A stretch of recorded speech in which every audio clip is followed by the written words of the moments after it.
അപ്പോൾ നമ്മൾ എന്താണ് ഫങ്ഷണൽ ഐസോമറിസം എന്ന് പഠിച്ചു കഴിഞ്ഞു. ഇനി നമ്മൾ നോക്കാൻ പോകുന്നത് എന്താണ് പൊസിഷൻ ഐസോമറിസം, എന്താണ് ചെയിൻ ഐസോമറിസം. വളരെ സിമ്പിളാണ്, നിങ്ങൾ ശ്രദ്ധിച്ചിരുന്നു കഴിഞ്ഞാൽ വളരെ പെട്ടെന്ന് നിങ്ങൾക്ക് പഠിക്കാൻ പറ്റും. നോക്കാം, നമുക്ക് ആദ്യം പൊസിഷൻ ഐസോമറിസത്തിലേക്ക് പോകാം. സോ ആദ്യം തന്നെ ഫങ്ഷണൽ ഐസോമർ എന്തായിരുന്നു? Same functional group, same molecular formula, different functional group. അതേമാതിരി പൊസിഷൻ ഐസോമർ നമ്മൾ പറഞ്ഞു കഴിഞ്ഞാൽ, പൊസിഷൻ ഐസോമർ എന്ന് വെച്ച് കഴിഞ്ഞാൽ സെയിം മോളിക്കുലാർ ഫോമുല എപ്പോഴും സെയിം ആയിരിക്കും. അതേപോലെ different position of functional group അല്ലെങ്കിൽ ബ്രാഞ്ച്. മോളിക്കുലാർ ഫോമുല സെയിം ആയിരിക്കും, ഫങ്ഷണൽ ഗ്രൂപ്പിൻ്റെയോ ബ്രാഞ്ചിൻ്റെയോ പൊസിഷൻ അങ്ങോട്ടും ഇങ്ങോട്ടും ഡിഫറെൻ്റ് ആവും. ഇങ്ങനെയുള്ള കോമ്പൗണ്ടുകളെയാണ് നമ്മൾ എന്ത് വിളിക്കുക? പൊസിഷൻ ഐസോമർ എന്ന് വിളിക്കുക. പൊസിഷൻ ഐസോമർ എന്ന് വിളിക്കുക. അപ്പോൾ നമുക്കൊരു എക്സാമ്പിൾ നോക്കാം. ഇവിടെ നിങ്ങൾക്ക് രണ്ട് കോമ്പൗണ്ടുകളെ കാണാൻ പറ്റും. നിങ്ങൾ നോക്കിക്കഴിഞ്ഞാൽ ഈ രണ്ട് കോമ്പൗണ്ടുകളിനകത്തുള്ള ഫങ്ഷണൽ ഗ്രൂപ്പ് എന്താണ്? സെയിം ആണ്. അതുകൊണ്ട് തന്നെ ഇത് എന്തല്ല? ഫങ്ഷണൽ ഐസോമർ അല്ല. ഫങ്ഷണൽ ഐസോമർ ആണെന്നുണ്ടെങ്കിൽ ഫങ്ഷണൽ ഗ്രൂപ്പ് ഡിഫറെൻ്റ് ആവണം. ഓക്കെ, നമുക്ക് ഇതിൻ്റെ മോളിക്കുലർ ഫോമുല എഴുതി നോക്കിയിട്ട് ആദ്യം ഐസോമർ ആണോ അല്ലെന്ന് ചെക്ക് ചെയ്യാം. 1 2 3 C3 3 3 4 4 3 4 3 7 7 1 8 H8O. ഇവിടെ C3 3 3 2 5 5 2 7 7 1 8 H8O. ശരിയാ, മോളിക്കുലാർ ഫോമുല രണ്ടിടത്തും എന്താണ്? സെയിം ആണ്. ഫങ്ഷണൽ ഗ്രൂപ്പ് രണ്ടിടത്തും എന്താണ്? സെയിം ആണ്. അതുകൊണ്ട് അത് ഫങ്ഷണൽ ഐസോമർ അല്ല. ഫങ്ഷണൽ ഐസോമർ ആയിരുന്നെങ്കിൽ അതിൻ്റെ ഫങ്ഷണൽ ഗ്രൂപ്പ് ഡിഫറെൻ്റ് ആണ്. ഒരിടത്ത് OH ആണെന്നുണ്ടെങ്കിൽ മറ്റിടത്ത് എന്ത് വന്നേനെ? O വന്നേനെ. ഓക്കെ, ഫങ്ഷണൽ ഐസോമർ അല്ല. പിന്നെ എന്താണ് ഇവിടുത്തെ വ്യത്യാസം? നമുക്കിതിൻ്റെ പേരൊന്ന് എഴുതി നോക്കാം. ഇതിൻ്റെ പേരെന്താ വരിക? മെത്ത്, എത്ത്,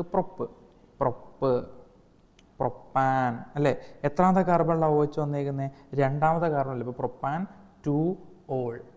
ഇതിൻ്റെ പേരെന്താ? മെത്ത്, എത്ത്, പ്രൊപ്പാൻ. ഓക്കെ, 1 2 മൂന്നാമത്തെ കാർബണി OH, തിരിച്ചെണ്ണുമ്പോൾ ഒന്നാമത്തെ കാർബണി OH. അപ്പോൾ അതിൻ്റെ ഫങ്ഷണൽ ഗ്രൂപ്പ് പൊസിഷൻ നമ്പർ എത്ര? 1. Propane 1ol. ഇതിന് രണ്ടിൻ്റെ പേരും സിമിലർ ആണ്. എന്താണ് പിന്നെ ആകെയുള്ള വ്യത്യാസം? യെസ്, പൊസിഷൻ നമ്പർ വ്യത്യാസമാണ്. ഈ ഫങ്ഷണൽ ഗ്രൂപ്പ് ഇരിക്കുന്ന പൊസിഷൻ അങ്ങോട്ടും ഇങ്ങോട്ടും വ്യത്യാസമാണ്. ഈ ഒരു കോമ്പൗണ്ടിൽ ഫങ്ഷണൽ ഗ്രൂപ്പ് ഇരിക്കുന്നത് രണ്ടാമത്തെ കാർബണിലാണ്, ഈ ഒരു കോമ്പൗണ്ടിൽ ഫങ്ഷണൽ ഗ്രൂപ്പ് ഇരിക്കുന്നത് ഒന്നാമത്തെ കാർബണിലാണ്. സോ മോളിക്കുലാർ ഫോമുല സെയിം ആണ്, പൊസിഷൻ, ആ ഫങ്ഷണൽ ഗ്രൂപ്പ് ഇരിക്കുന്ന പൊസിഷൻ ഡിഫറെൻ്റ് ആണെന്നുണ്ടെങ്കിൽ അതെന്തായിരിക്കും? പൊസിഷൻ ഐസോമർ ആയിരിക്കും. വളരെ സിമ്പിൾ, നിങ്ങൾക്ക് കത്തിയെന്ന് വിചാരിക്കുന്നു. മോളിക്കുലാർ ഫോമുല സെയിം ആയിരിക്കുകയും ആ കോമ്പൗണ്ടിനകത്ത് ഫങ്ഷണൽ ഗ്രൂപ്പ് ഇരിക്കുന്ന പൊസിഷൻ, ഫങ്ഷണൽ ഗ്രൂപ്പ് സെയിം ആണ്, ഫങ്ഷണൽ ഗ്രൂപ്പ് ഇരിക്കുന്ന പൊസിഷൻ എന്താണ്? ഡിഫറെൻ്റ് ആണ്. അങ്ങനെ ഡിഫറെൻ്റ് ആവുകയാണെന്നുണ്ടെങ്കിൽ അതിനെ വിളിക്കുന്ന പേരാണ് പൊസിഷൻ ഐസോമേഴ്സ്. എന്താണ് position isomer? Molecular formula same, functional group different. നമുക്ക് വേറൊരു കോമ്പൗണ്ട് എഴുതി നോക്കാം. പെൻറ്റാൻ 2ol. ഇതിൻ്റെ ഒരു പൊസിഷൻ ഐസോമർ എഴുതാൻ പറഞ്ഞാൽ നിങ്ങൾ എന്ത് ചെയ്യും? പെൻറ്റാൻ 2ol. 5 കാർബണുള്ള കോമ്പൗണ്ടിൽ രണ്ടാമത്തെ കാർബണിൽ OH ഇരിപ്പുണ്ട്, അതല്ലേ പെൻറ്റാൻ 2ol അർത്ഥം. ഈ രണ്ടാമത്തെ കാർബൺ എന്ന് പറഞ്ഞാൽ മാറ്റിയാൽ പോരെ? പെൻറ്റാൻ 3ol അല്ലേ? ഇപ്പോൾ ഇതിനർത്ഥം എന്താ? 5 കാർബണുള്ള കോമ്പൗണ്ടിൽ മൂന്നാമത്തെ കാർബണിൽ OH ഇരിപ്പുണ്ട്. ബാക്കി എല്ലാം സെയിം ആണ്, 5 കാർബൺ തന്നെയാണ്. ഒന്നാമത്തെ കോമ്പൗണ്ടിൽ രണ്ടാമത്തെ കാർബണിൽ OH, മൂന്നാമത്തെ കോമ്പൗണ്ടിൽ രണ്ടാമത്തെ കോമ്പൗണ്ടിൽ മൂന്നാമത്തെ കാർബണിൽ OH. അപ്പോൾ ഫങ്ഷണൽ ഗ്രൂപ്പ് പൊസിഷൻ ഐസോമർ എഴുതാൻ പറഞ്ഞു കഴിഞ്ഞാൽ വേറെ ഒന്നും മാറ്റണ്ട, എന്ത് മാറ്റിയാൽ മതി? ആ ഒരു പൊസിഷൻ നമ്പർ അങ്ങ് മാറ്റിയാൽ മതി. സോ പൊസിഷൻ ഐസോമർ എന്ന് വെച്ചാൽ എന്താണ്? മോളിക്കുലാർ ഫോമുല സെയിം ആണ്, പൊസിഷൻ നമ്പർ, ഫങ്ഷണൽ ഗ്രൂപ്പിൻ്റെ പൊസിഷൻ എന്തായിരിക്കും? ഡിഫറെൻ്റ് ആയിരിക്കും. അങ്ങനെയുള്ള കോമ്പൗണ്ടിനെയാണ് നമ്മൾ എന്ത് വിളിക്കുക? പൊസിഷൻ ഐസോമറിസം എന്ന് വിളിക്കുക. ഇനി ഞാൻ വേറെ കോമ്പൗണ്ട്, നിനക്കൊരു ഡൗട്ട് വരാതിരിക്കാൻ വേണ്ടി ഞാൻ കുറച്ചുകൂടെ കാണിച്ചു തരാം. ഇവിടെ നോക്കി CH3 CH3 CH2 CH2 CH3. ഇതൊരു കോമ്പൗണ്ടാണ്. CH3 CH CH CH3 CH2 CH3. ഈ രണ്ട് കോമ്പൗണ്ടിൻ്റെയും മോളിക്കുലർ ഫോമുല നമുക്കൊന്ന് എഴുതി നോക്കാം. പേര് IUPAC നെയിം ഒന്ന് എഴുതി വെക്കാം. മെത്ത്, എത്ത്, പ്രൊപ്പ്, ബ്യൂട്ട്, പെൻറ്റ്. രണ്ടാമത്തെ കാർബണി മീഥൈൽ ഗ്രൂപ്പ്. അപ്പോൾ ഇതിൻ്റെ പേരെന്താ വരിക? 2 മീഥൈൽ പെൻറ്റേൻ. അല്ലേ? ഇതിൻ്റെ പേരെന്താ വരിക? മെത്ത്, എത്ത്, പ്രൊപ്പ്, ബ്യൂട്ട്, പെൻറ്റ്. 5 കാർബൺ തന്നെ ഉള്ളത്. അതിൽ തന്നെ മൂന്നാമത്തെ കാർബണിൽ ബ്രാഞ്ച്. അപ്പോൾ അതിൻ്റെ പേരെന്താ വരിക? 3-methyl pentane. 3-methyl pentane. അപ്പോൾ ഈ രണ്ട് കോമ്പൗണ്ടുകളിൽ എന്താണ് ശരിക്കുള്ള വ്യത്യാസം? ഈ രണ്ട് കോമ്പൗണ്ടുകളിൽ എന്താണ് ശരിക്കുള്ള വ്യത്യാസം? നോക്കിയാൽ രണ്ടിലും മീഥൈൽ പെൻറ്റേൻ തന്നെയാണ്, പക്ഷേ രണ്ടിൻ്റെയും പൊസിഷൻ നമ്പേഴ്സ് എന്താണ്? ഡിഫറൻ്റ് ആണ്. അങ്ങനെയാണെങ്കിൽ ഈ രണ്ട് കോമ്പൗണ്ടുകളും എന്താണ്? പൊസിഷൻ ഐസോമേഴ്സ് ആണ്. നേരത്തെ പറഞ്ഞെടുത്ത് ഫങ്ഷണൽ ഗ്രൂപ്പ് വന്നു, OH എന്ന് പറയുന്ന ഫങ്ഷണൽ ഗ്രൂപ്പ് വന്നു. ഇവിടെ എന്ത് വന്നു? മീഥൈൽ എന്ന് പറയുന്ന ബ്രാഞ്ച് വന്നു. അത്രയേ ഉള്ളൂ വ്യത്യാസം. അപ്പോൾ ബ്രാഞ്ചിൻ്റെയോ ഫങ്ഷണൽ ഗ്രൂപ്പിൻ്റെയോ പൊസിഷൻ അങ്ങോട്ടും ഇങ്ങോട്ടും മാറിക്കഴിഞ്ഞാൽ അതിനെ വിളിക്കുന്ന പേരാണ് പൊസിഷൻ ഐസോമേഴ്സ്. അപ്പോൾ ബ്രാഞ്ചിൻ്റെയോ ഫങ്ഷണൽ ഗ്രൂപ്പിൻ്റെയോ പൊസിഷൻ അങ്ങോട്ടോ ഇങ്ങോട്ടോ മാറിക്കഴിഞ്ഞാൽ അതിനെ വിളിക്കുന്ന പേരാണ് പൊസിഷൻ ഐസോമേഴ്സ്. That's all. ഇനി എന്താണ് ചെയിൻ ഐസോമർ? അടുത്തായിട്ട് നമ്മൾ പഠിക്കാൻ പോകുന്നതാണ് ചെയിൻ ഐസോമർ. ചെയിൻ ഐസോമർ എന്ന് പറഞ്ഞു കഴിഞ്ഞാൽ വളരെ സിമ്പിളായിട്ട് ഞാൻ പറഞ്ഞുതരാം. ചെയിൻ ഐസോമർ എന്ന് പറഞ്ഞു കഴിഞ്ഞാൽ നിങ്ങൾക്ക് അധികം കൺഫ്യൂഷൻ ഉണ്ടാക്കാണ്ട് പറഞ്ഞുതരാൻ വേണ്ടി ശ്രമിക്കുവാണ്. ചെയിൻ ഐസോമർ എന്ന് പറഞ്ഞാൽ നിങ്ങൾ ഇത്ര ആലോചിച്ചാൽ മതി. മോളിക്കുലാർ ഫോമുല സെയിം ആയിരിക്കും. മോളിക്കുലാർ ഫോമുല സെയിം ആയിരിക്കും. ചെയിൻ ഡിഫറൻ്റ് ആയിരിക്കും. Carbon chain, main chain different ആയിരിക്കും. ചെയിൻ ഡിഫറൻ്റ് ആയിരിക്കും. ഇങ്ങനെ പറയുമ്പോൾ കുറേ ആൾക്കാർക്ക് മനസ്സിലാവാണ്ട് വരും. അപ്പോൾ ഞാനൊരു എക്സാമ്പിൾ പറഞ്ഞുതരാം. വളരെ സിമ്പിളായിട്ട് നിങ്ങൾ ആലോചിക്കുക. സ്ട്രെയിറ്റ് ചെയിൻ കോമ്പൗണ്ട് ആണെന്നുണ്ടെങ്കിൽ അതിനെ പിടിച്ച് ബ്രാഞ്ച് ആക്കാം. ബ്രാഞ്ച് ആണെന്നുണ്ടെങ്കിൽ സ്ട്രെയിറ്റ് ചെയിൻ കോമ്പൗണ്ട് ആക്കാം. ഇനി ഒരു ബ്രാഞ്ചുള്ള കോമ്പൗണ്ട് ആണെങ്കിൽ നമുക്ക് വേണമെങ്കിൽ 2 ബ്രാഞ്ച് ആക്കാം. അങ്ങനെ ചെയിനിന് വ്യത്യാസം വരുന്ന എന്ത് ചെയ്ത് കഴിഞ്ഞാലും അതിന് നമ്മൾ ചെയിൻ ഐസോമർ എന്നാണ് പറയുക. സപ്പോസ് എൻ്റെ കയ്യിൽ 5 കാർബൺ ഉള്ള ഒരു സ്ട്രെയിറ്റ് കോമ്പൗണ്ട് എന്ന് വിചാരിക്കുക. 1, 2, 3, 4, 5 5 കാർബൺ ഉള്ള compound. CH3, CH2, CH2, CH2, CH3. ഇതൊരു സ്ട്രെയിറ്റ് ചെയിൻ കോമ്പൗണ്ട് ആണ്. ഇതിനകത്ത് മൊത്തം 5 കാർബൺ ഉണ്ട്. ഇതിൻ്റെ മോളിക്കുലർ ഫോമിൽ എഴുതി പോയി കഴിഞ്ഞാൽ നിങ്ങൾ എണ്ണി നോക്കിയിട്ട് എഴുതുക. ഞാൻ സ്ട്രെയിറ്റ് എഴുതുകയാണ്. C5H12 എന്നാണ് വരിക.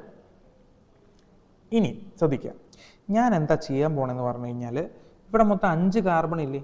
ഇതിനകത്തിരിക്കുന്ന ഒരു കാർബണെ പിടിച്ച് മെയിൻ ചെയിനിൽ നിന്ന് മാറ്റി ഞാൻ പിടിച്ച് എന്താക്കാൻ പോവാ? ഇതിനൊരു ബ്രാഞ്ച് ആക്കാൻ പോവാം. നമുക്കൊന്ന് വരച്ചു നോക്കാം. നിങ്ങൾ വെറുതെ കൺഫ്യൂഷൻ ആവണ്ട. ഞാൻ വരച്ച് കാണിച്ചു തരാം.